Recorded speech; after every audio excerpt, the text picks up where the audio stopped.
مشاهدينا ومتابعينا، مرحبا بكم في فيديو جديد المخصص كالعادة لتوقعات المباريات المختلفة التي ستلعب يوم السبت.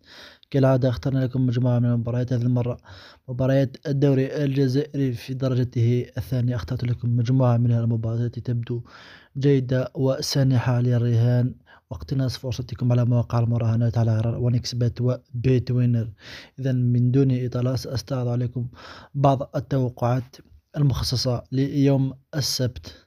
نبدأ من المباراة الأولى، مباراة اتحاد عنابة وأمام صور الغزلان. اتحاد عنابة فاز في المباراة الأخيرة في خارج ميدانه أمام فريق ديربي حمراء عنابة، في حين صور الغزلان تعادل على أرضه أمام اتحاد الحرش. إذن في هذه المباراة نتوقع فوز أو تعادل اتحاد عنابة.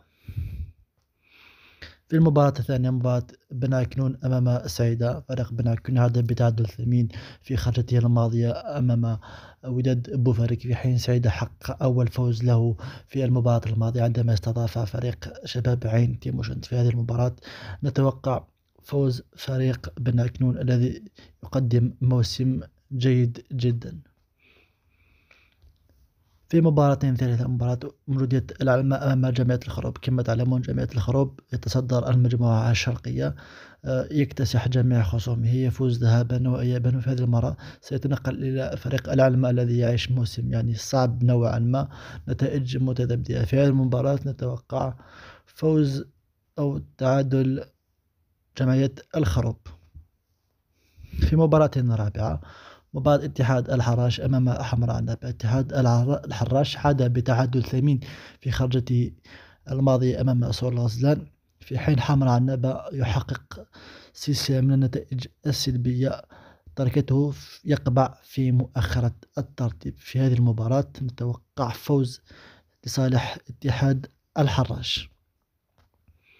في مباراة خامسة، وادسلي أيضا يقدم موسم جيد ويطمح للصعود كهدف رئيسي لهذا الموسم، عندما يستضيف في مباراة يوم السبت فريق الجريح سريع غليظان الذي انهزم على ميدانه برباعية نظيفة. في هذه المباراة نتوقع فوز وادسلي وبفارق أهداف أكثر من هدفين.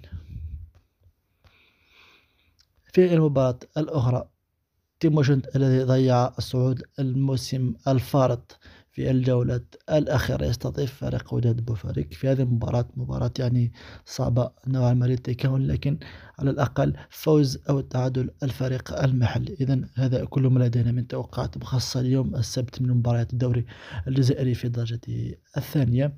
بإمكانكم التسجيل في مختلف مواقع المراهنة على إكسبات وبيتونر في الروابط التي سأتركها لكم أسفل الفيديو.